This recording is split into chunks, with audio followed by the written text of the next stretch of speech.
성경 말씀 출애굽기 8장 24절에서 31절을 스크린을 보면서 우리 함께 합독하겠습니다.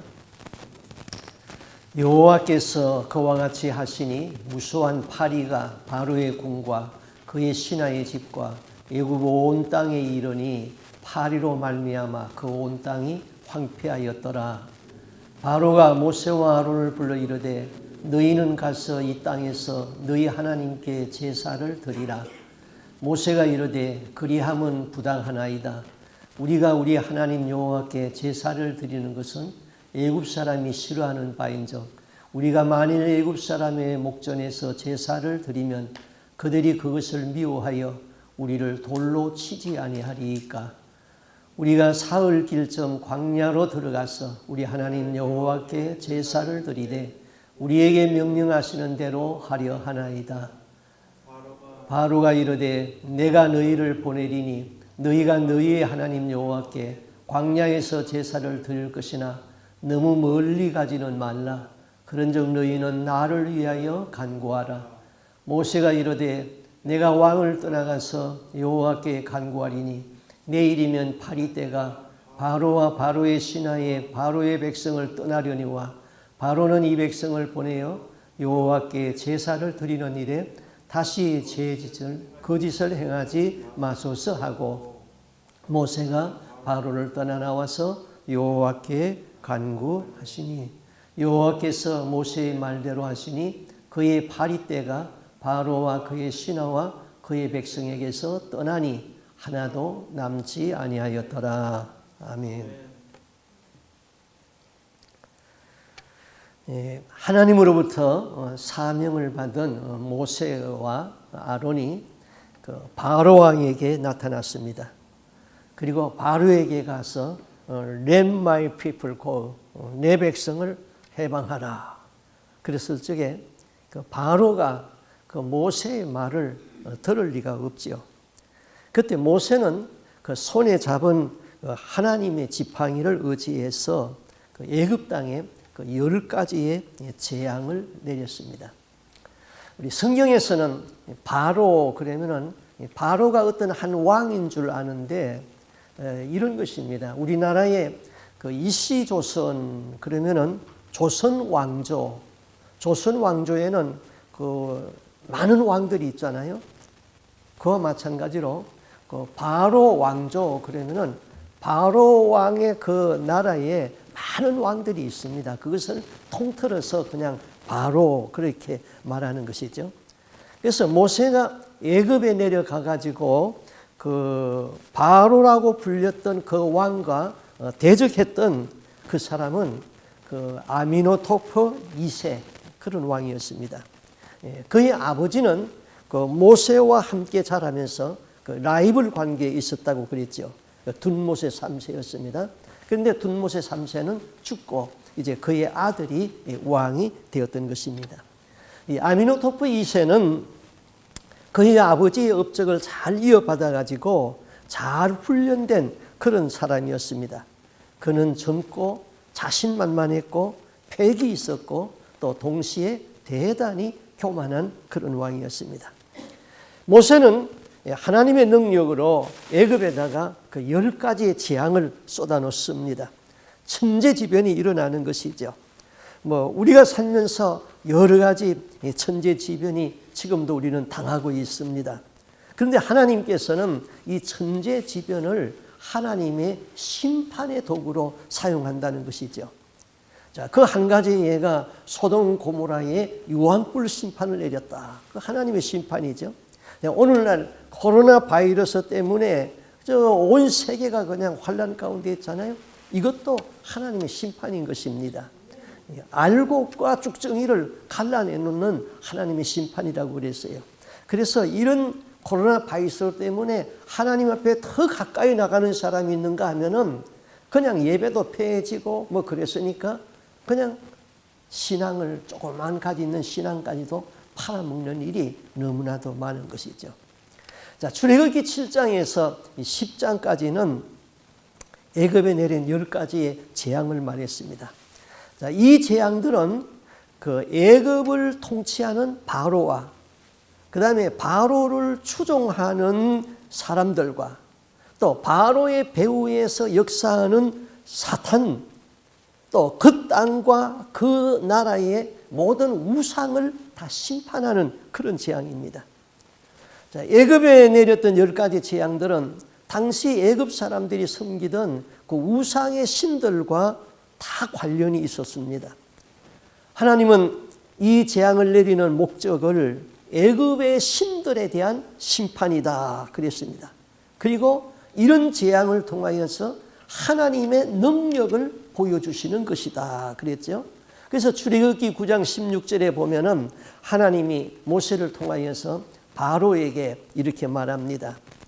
너에게 나의 능력을 보여주어서 온 세상에 나의 이름을 널리 알리려고 내가 너를 남겨두었다. 그렇게 말하고 있죠. 자, 당신은 바로 왕이 애굽이 온 세계를 제패하던 그런 나라였습니다.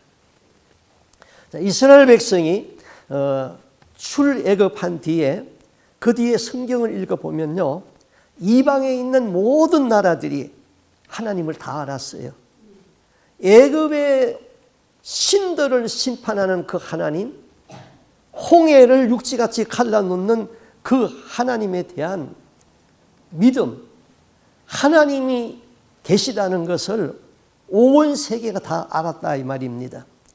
하나님은 애굽의 신들을 심판하고 이런 재앙을 통하여서 하나님이 살아계시다는 것을 나타내고 온 세상에 하나님의 신과 같은 신은 없다. 그걸 알리기 위해서였어요. 그리고 마지막에는 바로를 이제 항복시키고 하나님의 백성을 구출해내는 것이죠.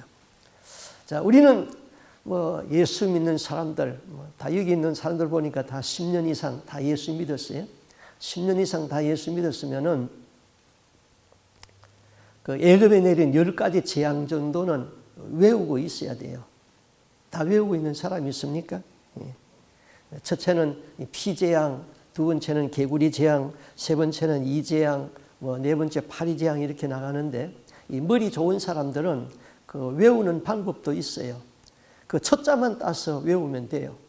그래서 그 첫자만 따서 외우면은 꼭 중국 방언 같이 나와요. 피개이파 악독우매 흑장, 피개이파 악독우매 흑장 그렇게 외우면 돼요. 피개이파 악독우매 흑장 그렇게 다 외워버려요. 자, 우리가 이제 한국에서 무지개 7색깔 다 외우죠. 무지개 7색깔 어떻게 외워요? 빨주노초 파남보 그러면 다 외우잖아요. 예. 저는 우리 교회 성도들 이름들도 그런 식으로 다 외워버려요. 제가 우리 교회 성도들 이름들 조금 이런 식으로 외운다는 거 말씀해 볼까요?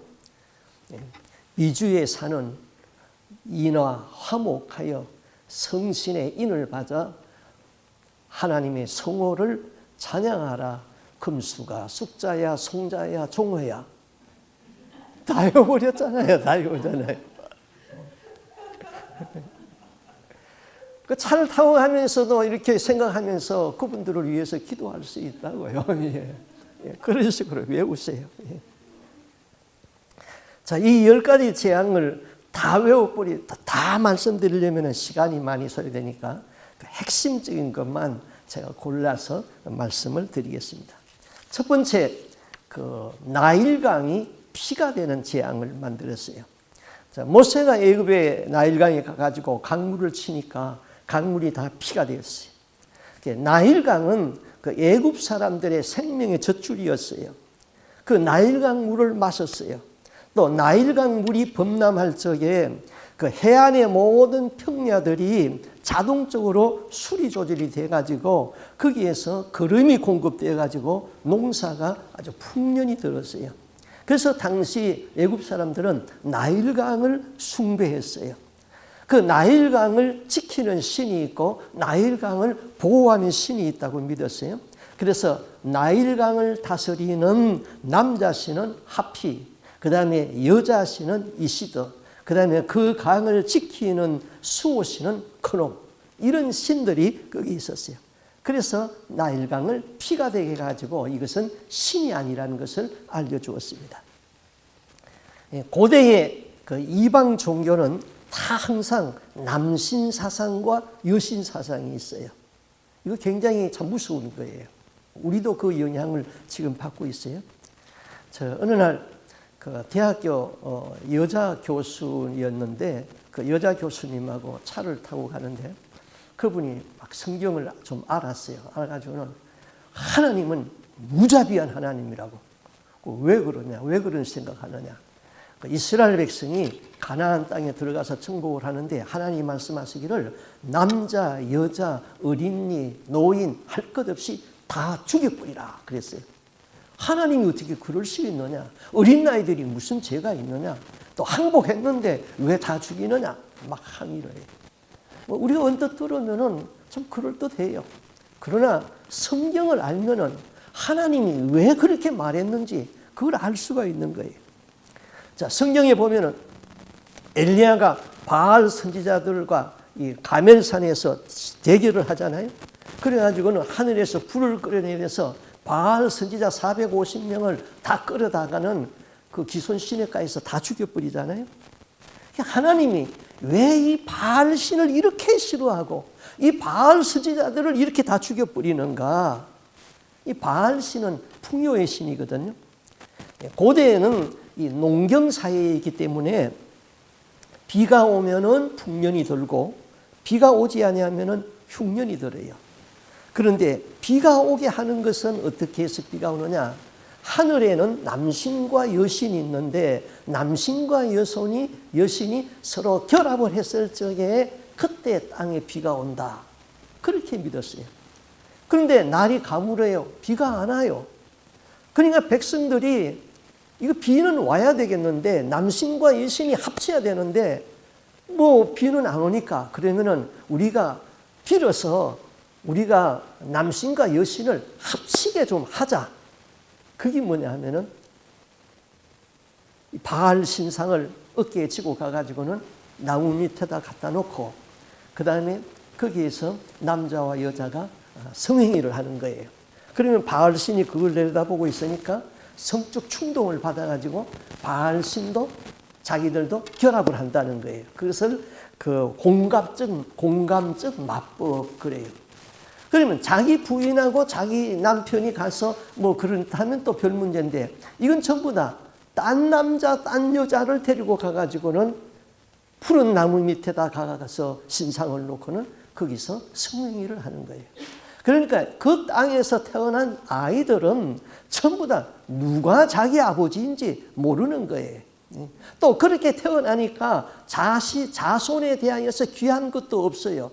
자손에 대해서 귀한 것도 없으니까 어떻게 해요? 몰렉신을 또 만들어가지고는 그 자녀들을 몰렉신 앞에 가가지고 불에 태워서 제사를 드렸어요. 자, 이런 이런 사상이 그 땅에 만연해 있으니까 그 사람들 다 죽이라고 그런 거예요. 죽이지 아니하면은 너희들이 그거 다 영향받아가지고 너희들도 그렇게 된다. 자, 이런 고대의 이 우상의 사상, 이거를 알면은 하나님이 왜 그렇게 말하는 걸 아는데 그런 구체적인 것을 모르기 때문에 하나님은 무자비하다. 그렇게 말하는 것이죠. 자, 이방 신상에는 항상 남자 신이 있고 여자 신이 있다. 우리나라도 마찬가지죠. 우리 어렸을 때 보면은 동네 어귀에 뭐 있어요? 장성이 있어요. 장성. 그것도 남자 신, 여자 신이 있잖아요. 남신은 천하대장군. 그 다음에 여자 신은 지하여장군. 그다 남신, 여신 사상이 있어서 그런 거예요. 자, 성경 공부를 하다가 그러면은 하나님은 남신입니까? 여신입니까? 하나님은 남성입니까? 여성입니까? 그러니까 사람들이 하나님은 중성이다 그래요. 중성이다 그러면 이단이에요. 이단. 하나님은 무성이다. 성이 없다. 그렇게 돼야 돼요. 무성이다. 제가 시카고에서 맥코믹 신학대학에서 공부를 했어요. 그런데 이제 논쟁을 하는데 흑인 여자분이 있었어요. 흑인 여자분이 이렇게 말하는 거예요. 성경에 보면은 하나님을 남자의 명치, 그 대명사를 써서 시라고 썼는데 어디 하나님이 남자냐? 그 하나님의 이름을 시라고 쓰지 말고 쉬, 여자라고 써라. 아, 이 사람 여성 옹호자예요. 막 그렇게 열을 내요. 그러면은 한국 사람들은 말도 안 되는 소리 한다고 막 그러는데 미국 사람들은 웃으면서 그래, 너도 일리가 있다. 그 정도로 끝나버려요.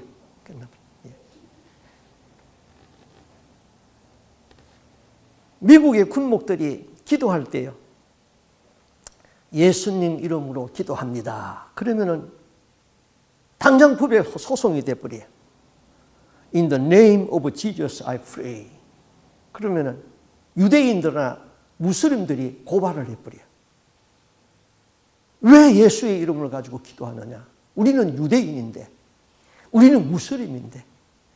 그래가지고는 이제 정부에서 지시를 내려가지고는 그렇게 기도하지 말고 In the name of Him 그렇게 기도하라 그랬어요.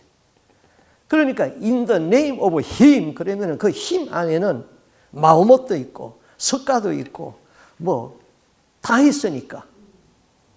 그래서 그 군목들은 기도할 적에 절대로 예수 이름 안 불러요. In the name of Him 그렇게 기도하거든요. 이게 바로 종교다원주의거든요. 그 In the name of Him 안에는 다 들어가 있으니까 고발할 것도 없고 또 자, 군목들이 그렇게 해서 훈련을 받아가지고 이게 일반 교회에 나와가지고 설교할 적에 또 그렇게 기도하니까 일반 교회 목사님들도 또 다 그렇게 따라해요. 자, 이렇게 알지 못하는 사이에 우리는 하나님을 희석시켜버리고 하나님을 내 기도에서 내쫓아버리고 종교다원주의가 된다 이것이죠. 애굽 사람들은 뭐 하피, 이시스, 크놈 이런 신들이 나일강을 다스리고 지키고 있다고 믿었어요. 그런데 모세가 지팡이로 그 물을 치니까 다 물이 강이 피가 되어버렸어요. 강에 살던 고기가 다 죽어서 악취가 납니다. 먹을 수 없는 물이 되었어요. 그들이 믿고 있었던 신들이 하나님의 권능 앞에서 무력한 존재가 되었다 이거죠. 그 다음에 이제 개구리 신앙, 개구리 신앙. 개구리는 그 알을 많이 낳습니다. 그래서 생식력이 굉장히 강하잖아요. 고대에는 자식을 많이 낳는 것이 복이었습니다. 애굽 사람들은 개구리 여신을 섬겼는데 그 여신은 그 여자들의 출산을 돕고 또 많이 자손을 낳게 한다. 그렇게 해가지고는 그 베블렉이 개구리를 갖다 놓고 섬겼다 이 말입니다. 우리나라에도 그 영향이 있지요. 예. 또 어떤 집에 가면은 뭐 큰 개구리 베블렉이 갖다 놓고 있는 집도 있어요. 또 우리나라에는 금복주 술등 딱 띄면은 거기 두꺼비가 딱 들어앉아 있다. 이게 다 그런 신의 영향을 받아서 그런 거죠. 하나님은 개구리 재앙을 보냈어요. 그러니까 개구리가 뛰어 올라오는데 밥 먹는데 밥상에도 뛰어 올라오고 부엌에서 뚜껑을 열면은 솥단지도 뚝 들어가고 뭐 여하튼 개구리가 막 뛰어 올라오는데 개구리가 이제는 섬김의 대상이 아니라 보기도 싫고 아주 징그러워져 버렸어요. 그래서 개구리는 숭배의 대상이 아니라 친절머리가 낫다. 그걸 이제 깨우쳐 주는 것이죠. 그 다음 세 번째는 이재앙을 내렸어요. 아론이 지팡이로 땅에 먼지를 치니까 땅의 먼지가 다 이로 변했어요.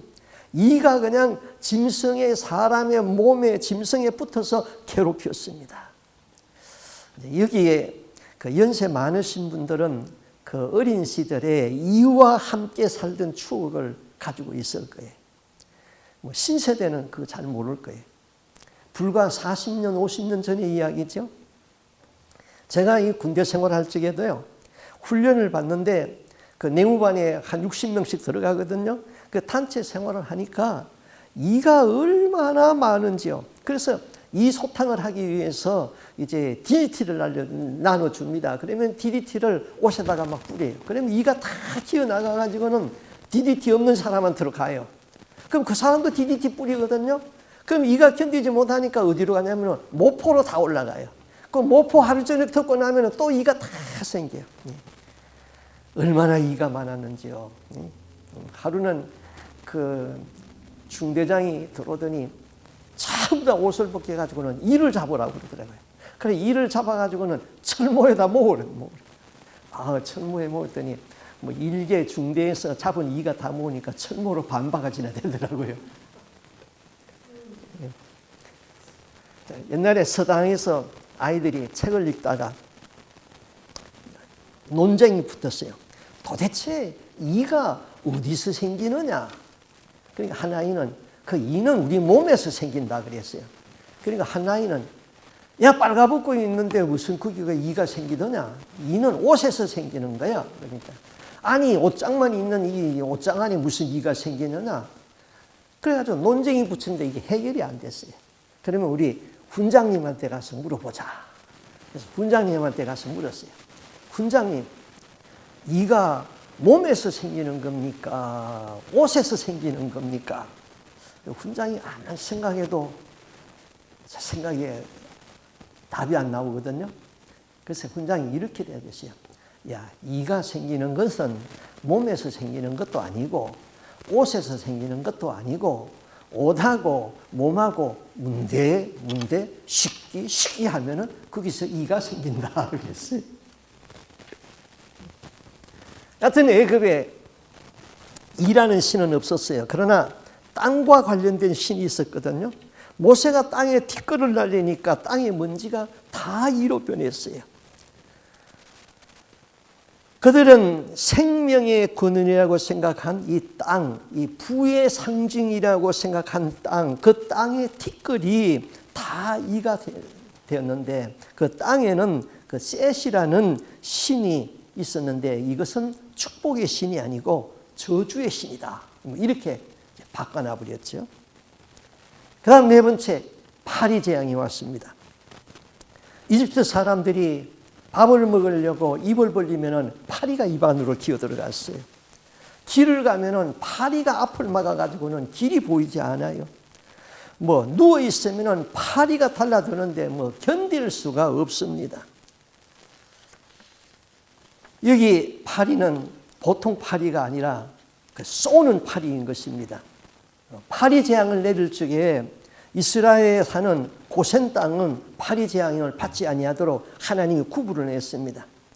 애굽 사람들은 이 파리가 운명을 지배하는 신으로 생각했어요. 그래서 파리 모양을 만드는 형상을 만들어 놓고 섬겼다 이것입니다. 자, 재앙은 갈수록 짙어졌습니다. 갈수록 인명의 피해가 컸습니다. 물질의 피해도 컸습니다.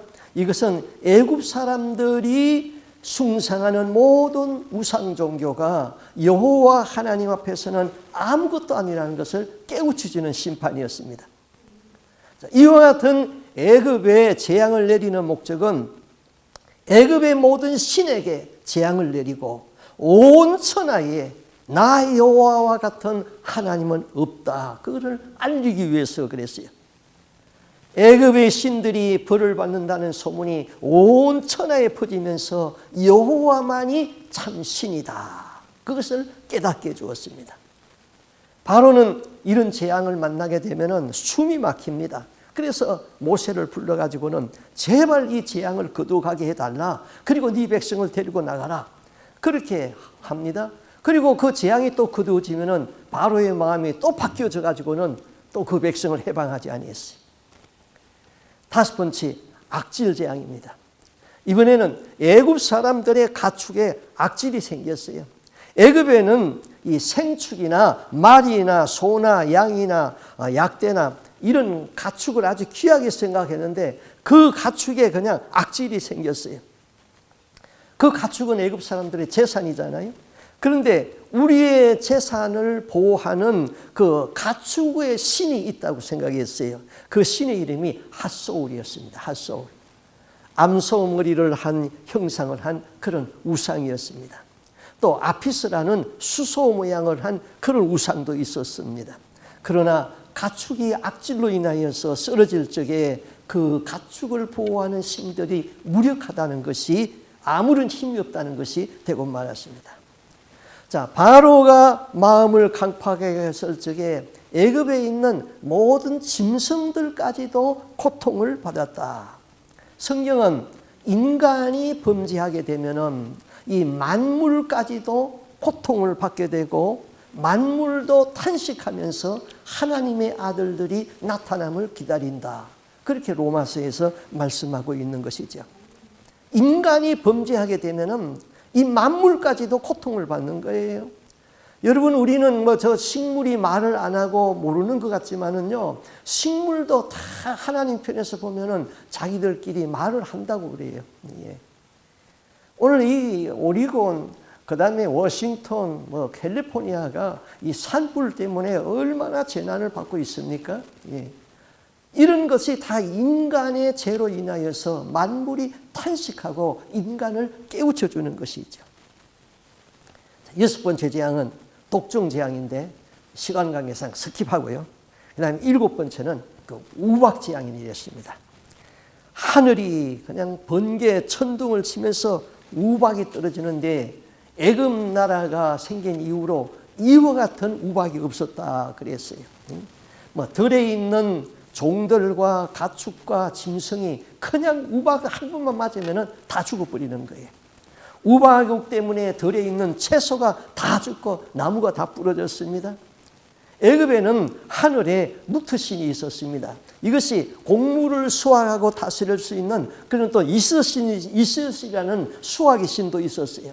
그러나 우박이 쏟아져서 곡물이 죽고 또 수확을 할 수 없게 되었어요. 하늘을 지키는 이 누트신도 수확의 신, 이시스신도 우박 앞에 다 무력해져 버렸다. 이런 몇 차례의 이제 재앙을 받는 중에 애굽 사람들이 하나님을 두려워하기 시작했습니다. 자, 그래서 우박이 내리기 전에 바로의 신하들 중에서도 하나님을 믿는 사람들, 모세의 말을 믿는 사람들은 두려워가지고는 들에 있는 가축을 다 집안으로 끌어들였다 그랬어요. 그러나 믿지 아니한 사람은 가축을 들에 놔뒀어요. 들에 있는 것들은 사람이고 짐승이고 다 죽어버렸어요. 또 바로의 신하들이 이제 바로한테 가서 이렇게 말합니다. 임금님, 그 사람들을 나가서 하나님 섬기게 좀 해주세요. 또 애굽의 술객들도 왕에게 와서 말했습니다. 이것은 하나님의 권능입니다. 또 출애굽기 11장 3절에 보면은 그 사람 모세는 바로와 바로의 신하와 백성에게 심히 크게 보였더라. 또 그렇게 말했어요. 결국 바로도 이렇게 고백을 합니다. 여호와는 의로우시고 나와 내 백성은 악하도다. 그렇게 고백을 해요. 여호수아서에 보면은 여리고 성이 무너질 적에 그 성에 살던 라합이 그 정탐꾼들에게 뭐라고 말했습니까? 우리는 당신들의 소문을 듣고 이 땅의 백성들이 간담이 서늘해졌습니다. 여호와 하나님의 그 능력을 듣고는 홍해를 갈라놓은 그 능력을 듣고는 간담이 서늘해졌다. 온 천하에 하나님이 살아계시다는 것을 보여주었습니다. 그 다음에 메뚜기 재앙이잖아요. 자, 우박 재앙에 죽지 아니하고 살아남은 것, 푸른 풀과 나무와 채소에 이번에는 하늘을 덮는 메뚜기 떼가 날아와 가지고는 다 먹어치우는 재앙입니다. 메뚜기 떼가 날아오는데 하늘이 보이지 않아요. 태양을 가리워서 어두워져 버려요. 푸른 것은 다 먹어치워요. 제가 펄벅 여사가 쓴 그 대지라는 소설을 읽었습니다. 그는 중국을 무대로 해서 썼는데 거기 보니까 메뚜기 떼가 한 번 날아와서 앉게 되면은 하늘이 새까맣게 하는데 한 번 앉으면은 그냥 몇 분 만에 모든 곡식을 다 먹어치워 버립니다. 애굽에는 농작물을 보호하는 신 세라피스 신이 있었습니다. 또 세스라는 신이 있었습니다. 이 신들이 메뚜기 떼의 공격 앞에서 무력해져 버렸다. 그 다음에 아홉 번째 재앙은 흑암 재앙이죠. 애굽 사람들은 태양을 섬겼습니다. 태양신이었습니다. 그런데 태양이 떠오르지 않습니다. 세상은 캄캄한 천지가 되었습니다. 그런데 이스라엘 사람들이 사는 고센 지역에는 또 태양이 떠 있습니다. 전설에 의하면 깜깜한 흑암 가운데서 거기에서 악령 귀신의 소리가 났기 때문에 애굽 사람들이 공포에 떨었다 그랬습니다. 여러분 한번 상상해 보세요. 이 지구상에 깜깜한 밤에 불이 없다고 생각해 보세요. 얼마나 무서운지 아십니까? 너무너무 무서워요. 거기다가 귀신의 소리가 들려보세요. 그야말로 꼼짝을 못할 거예요. 마지막 재앙이 장자를 죽이는 재앙이잖아요. 바로는 이 재앙 앞에 손을 들였어요. 애굽에 있는 모든 초태생, 짐승이고 사람이고 할 것 없이, 임금이고 신하고 할 것 없이 첫 번째 태어난 것은 다 죽어버리는 그런 재앙이죠.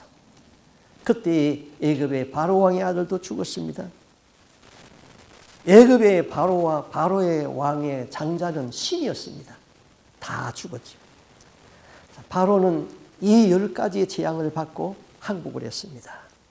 애굽의 신들이 벌을 받았습니다. 우상은 무너지게 되었습니다. 하나님이 가장 싫어하는 것이 우상이에요. 우상. 하나님은 내 영광을 다른 사람에게 주지 않는다 그랬어요. 자, 옛날 사람들은 눈에 보이는 우상을 만들어 놓고 그걸 섬겨요. 지금도 마찬가지잖아요. 뭐 어떤 형상을 신으로 만들어 놓고 섬기고 있어요. 특별히 그 일본 사람들 신이 참 많아요. 형상도 굉장히 많아요. 또 인도 사람들 뭐 얼마나 많은 신들이 있는지요. 또 이북에는 김정은, 김일성 동상이 있잖아요. 그거 다 신이잖아요. 그래가지고 그 앞에 가서 머리 숙이게 하는 것이죠. 그러면은 우리에게는 우상이 없습니까? 믿는 사람들에게 우상이 없습니까? 이제 8월 한가위 추석이 가까이 오는데 추석이 되면은 다 성묘하러 간다고 무덤에 가지요. 무덤에 가서 뭐 돼요? 무덤에 가서 꽃 갖다 놓고 그 다음에 그리스도인들은 그 무덤 앞에 서서 기도하잖아요. 그거 다 우상 숭배예요. 죽은 자를 신격화해서 하는 것은 다 우상 숭배예요. 이걸 사람들이 깨닫지 못하고 그냥 습관적으로 하고 있다 이 말입니다. 또 우리나라에는 뭐 있어요? 일본에는 신당에 가가지고는 정치인들이 가서 그 머리 숙여서 다 경배하잖아요. 죽은 조상들의 조상들의 신을 모셔놓은 거예요. 우리나라는 국군 묘지에 가가지고 정치인들이 가가지고는 거기 가가지고는 다 꽃을 주고 그 다음에 향불을 피우고 머리 숙이잖아요. 그거 다 우상 숭배예요. 그런데 모르고 또 그렇게 하는 거예요. 관습으로 하는 거예요. 우리 안에 우상이 얼마나 많은지 몰라요. 또 우리 현대인들은 뭐 미국에 사는 이런 문화인들은 그런 형상을 만들어 놓고 섬기지는 않아요. 그런데 우리의 마음 속에는 하나님보다 더 높은 것, 하나님보다 더 귀하게 생각하는 것이 너무나 많잖아요. 그거 다 우상인 거예요. 어떤 사람은 그것이 돈일 수도 있습니다. 젊은이들에게는 그것이 스포츠일 수도 있습니다. 또 어떤 사람은 도박을 하면서 요행을 바라는 마음도 있습니다. 그런 거 다 우상인 것이죠. 자, 이러한 우상들은 산산이 깨지는 것입니다.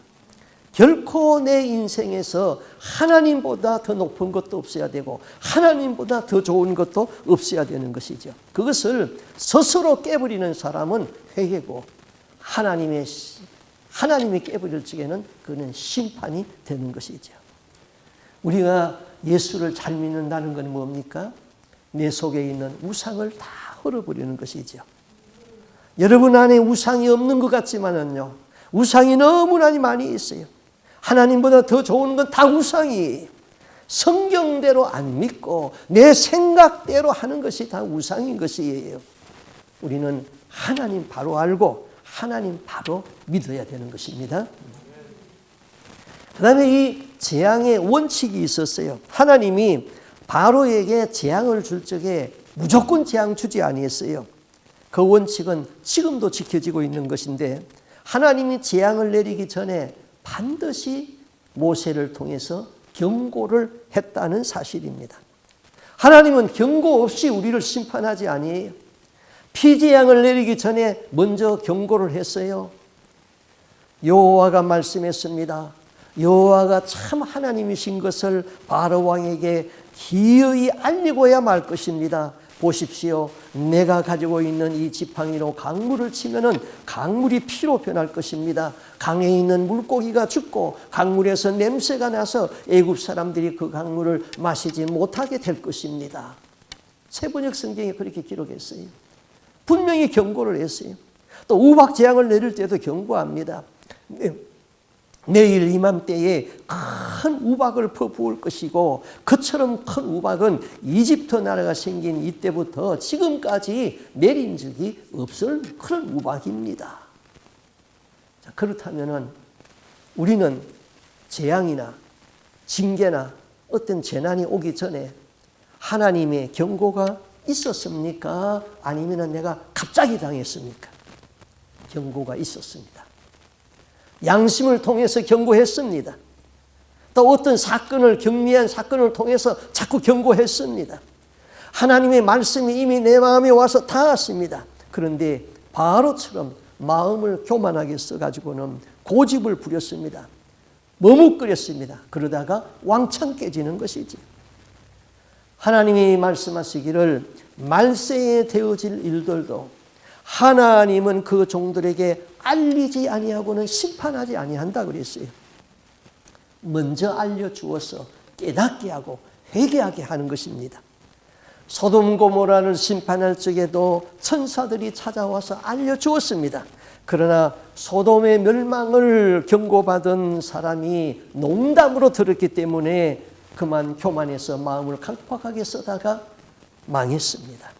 하나님의 경고가 없어서 망하는 것이 아니라 마음을 교만하게 쓰고 강팍하게 쓰기 때문에 망하는 것이죠. 노인들은 가끔 그런 말 합니다.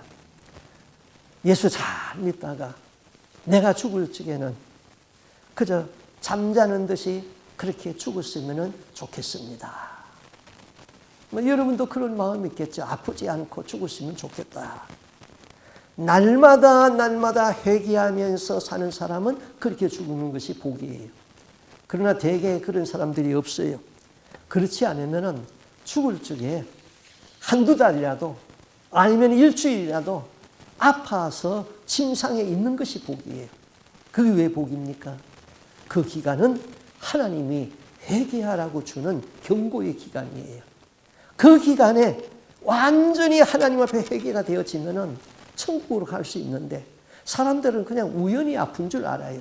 나이가 들어서 아픈 줄 알아요. 그러다가 회개가 이루어지지 아니하면은 그냥 지옥으로 떨어지는 거예요. 교회 나온다고 믿는다고 다 천국 갑니까? 회개가 안 됐는데 어떻게 천국에 가요? 회개할 기회가 없이 죽는 것은 복이 아니다. 죽음 앞에서 회개가 중요하다. 자, 이러한 재앙이 내렸을 적에 바로가 어떻게 반응을 했습니까? 바로의 배후에는 사탄이 있는 거예요. 사탄. 바로의 반응은 바로 사탄의 전략이었습니다. 자, 모세가 내 백성을 해방하라 그랬을 적에 바로가 거절을 합니다. 그러나 바로는 재난을 견디지 못해가지고 또 모세를 불러서 이렇게 말합니다.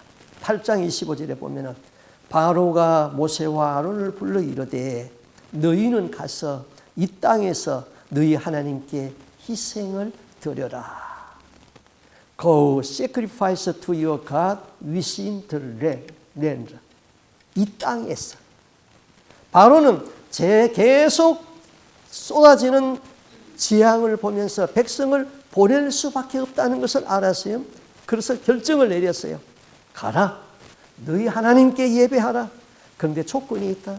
이 땅 안에서 예배를 드려라. 내가 통치하는 영역을 벗어나지 말아라. 그것이 바로 사탄의 전략인 거예요. 사탄의 전략은 예수 믿어라 그래요. 예수 믿어라. 그러나 내 영역 안에 그대로 있어. 예수 믿고 도박은 그대로 해. 교회 나가서 예배 드려. 그러나 나의 영역인 마약은 그대로 해. 예수 잘 믿어. 그런데 날마다 거짓말은 해도 괜찮아. 누구나 하는 거야. 그게 마귀의 영역 안에 있으라는 거예요. 예수 믿어라. 그러나 추석 때가 되면은 너희 조상의 무덤에 가가지고 성묘도 해라. 그리고 거기 가서 절도 해라. 그게 마귀의 영역인 거예요. 그 다음에 두 번째 마귀의 영역은 8장 28절에 말했습니다. 내가 너희를 보내리니 너희가 너희 하나님 여호와께 광야에서 희생을 드릴 것이나 너무 멀리 가지는 말아라. 광야까지 가는 것은 좋은데 너무 멀리 가지 말아라. 아내가 교회에서 은혜를 받고 열심히 봉사하면 그 이성적인 남편이 뭐라고 하시는지 아십니까? 교회 다니는 거 좋지. 믿는 거 좋지. 그런데 너무 깊이 들어가지는 말어. 바로에게 역사하던 그 사탄이 지금 여러분 남편에게 그대로 똑같은 방법으로 역사하고 있는 것이죠. 아니 주일날 예배 한 번 드리면 됐지. 뭐 새벽에까지 그렇게 교회 나가. 그렇게 할 필요 없어. 너무 멀리 가지 말고 너무 깊이 빠지지 말어. 그게 사탄의 전략입니다. 성경에 그대로 나와 있어요. 그 다음에 사탄의 전략이 세 번째로 바뀌었습니다. 바로가 그들에게 이르되 가서 너희 하나님 여호와를 섬기라. 갈 자가 누구누구뇨? 우리 남녀노소와 우양을 짐승을 다 데리고 가겠습니다. 삼갈지어다. 너희 경영이 너희 생각이 악하다. 어린 아이들은 두고 가거라. 그래야 돌아오죠. 마귀의 전략은 다음 세대를 잃어버리게 하는 거예요. 예수 잘 믿어라. 그러나 네 자녀들에게는 신경 쓰지 말라. 그것까지 네가 신경 쓸 필요는 없다. 그들은 그들이 알아서 할 거야. 신세대는 신세대 문화가 있느니라. 중국에서는 사회주의잖아요. 사회주의. 이북은 공산주의니까 아예 기독교는 없는 거고, 중국은 사회주의이기 때문에 기독교가 있어요. 그런데 18살 이하에게는 하나님의 말씀을 가르치지 말라. 18살 이상이 돼가지고 자기들 스스로 판정해서 하나님 믿는 거는 괜찮다. 그러니까 어린 시대를 다 빼앗기게 하는 거예요. 어린 시대에 하나님의 말씀을 들은 사람은 커서도 하나님 앞으로 돌아와요. 어린 시대에 하나님의 말씀을 잃어버리면은, 우리가 이 땅에 와가지고 이민 1세들은 신앙을 잘 지켰어요. 그러나 너무 바쁘게 살다 보니까 자기의 자녀들에게 교육을 하지 못했어요. 돈 벌기에 너무나 바빠가지고 자녀들 돌아볼 시간이 없었어요. 또 나중에 크게 되니까 이 언어가 달려가지고 커뮤니케이션이 되지 않아요. 교육의 계대가 끊어지고 신앙의 개성이 이제 불가피하게 개성되지 아니했어요. 이거는 불행한 일인 거예요. 마귀는 다음 세대를 잃어버리게 하는 거예요. 다음 세대를 노략질해가지고 뺏어가는 거예요. 그렇게 되면은 한 세대 30년에서 40년이 지나가면은 그만 세대는 바뀌어져 버리고 마는 것이죠. 하나님은 어제나 오늘이나 영원토록 동일하다. 사단의 세력도 어제나 오늘이나 영원토록 사단의 계책은 똑같다. 그 다음에 네 번째는 너희는 가서 여호와를 섬기되 너희의 양과 소는 머물러 두고 가라. 너희 어린 것들도 다 같이 가는데 양과 소는 두고 가라. 가라. 자식들도 데리고 가. 그러나 소나 양과 이런 짐승떼는 가지 말아라. 양과 소는 당시 그들의 중요한 재산 목록이었습니다. 재산이 얼마나 소중합니까? 한 사람이 일생을 하나님께 헌신하는 데에 가장 어려운 것이 무엇입니까? 마지막에 물질적인 헌신인 것입니다. 몸으로도 헌신할 수 있습니다. 다 할 수 있습니다. 마지막 물질적인 헌신, 그것이 참 어려워요. 시간 바쳐라. 몸으로 충성하라. 그러나 물질은 꼭 쥐고 있어야 된다. 늙으면은 뭐니 해도 머니가 있어야 돼. 그게 마귀의 전략인 것이죠. 사람이 끝까지 애착을 갖는 것은 명예가 아니에요. 물질이. 물질에 대한 헌신은 하나님에 대한 믿음의 표현인 것입니다. 물질에서 자유할 수 있다면 우리는 모든 것에서 자유할 수가 있습니다. 그러므로 사단이 우리의 신앙을 성장하지 못하도록 끝까지 방해하는 것은 물질에 대하여서 헌신하지 못하게 하는 것이죠. 하나님은 신실하십니다. 신실하신 하나님은 신실하게 보상하시는 하나님입니다. 이제 정리하겠습니다. 내 마음에 하나님보다 더 좋았던 우상을 무너뜨리시기 바랍니다. 하나님이 무너뜨리면 심판이에요.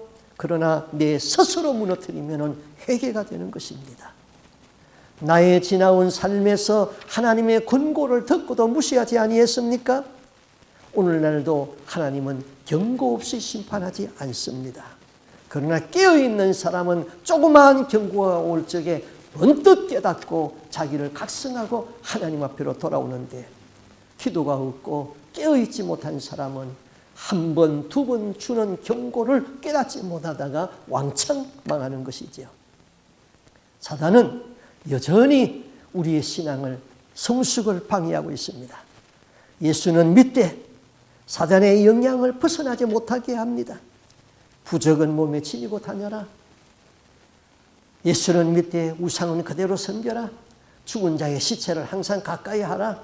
죽은 자의 시체를 갖다 놓고 예배 드려라. 그게 다 사탄의 전략인 것이죠.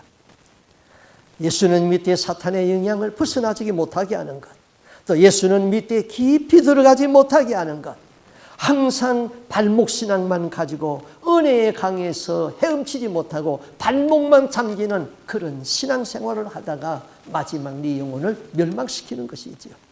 또 사탄은 끝까지 물질에서 자유하지 못하게 합니다. 자유하게 하는 성령이 여러분을 자유하게 하는 그런 믿음 가운데 사시기를 주님의 이름으로 축원합니다. 아멘. 기도하겠습니다.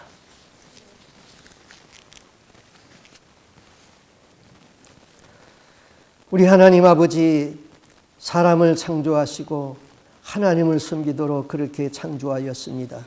그런데 사람이 알지 못하여서 우상의 형상을 만들어 놓고 그 우상에게 복 달라고 복을 빌고 있습니다.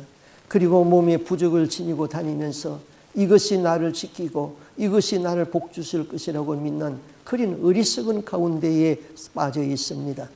하나님 아버지, 우리가 예수를 믿습니다. 그런데도 죽은 자를 산 자처럼 신격화시켜가지고 얼마나 우상숭배 속에 빠져 있는지 그것을 깨닫지 못하는 너무나도 많은 크리스찬들이 지금도 교회 안에 그대로 있습니다. 우리로 하여금 이런 것을 깨닫게 해주시고 성경대로 예수 믿고 성경대로 살다가 주님이 기뻐하시는 구원을 받아 다 천국에 들어갈 수 있는 거룩한 하나님 백성 되게 하여 주시옵소서. 내 마음에는 예수보다 더 중요한 것이 없고 예수님보다 앞서는 것도 없고 항상 예수님과 동행할 수 있는 삶이 되게 하여 주옵시고 물질에서까지 자유함을 얻을 수 있고 죽음 앞에서까지 자유함을 얻을 수 있는 주의 거룩한 백성이 되게 하여 주시옵소서. 하나님 아버지, 여기에 있는 우리 모든 성도들은 성령의 도움으로 진리를 바로 깨달아 알게 하여 주시옵시고 구원에서 낙오되는 사람이 한 사람도 없도록 도와주시옵시고 다 천국 백성이 되어서 하나님의 나라를 기업으로 상속받을 수 있는 하나님의 사람 될 수 있기를 간절히 소원하옵고 존귀하신 예수님 이름으로 기도하옵나이다. 아멘.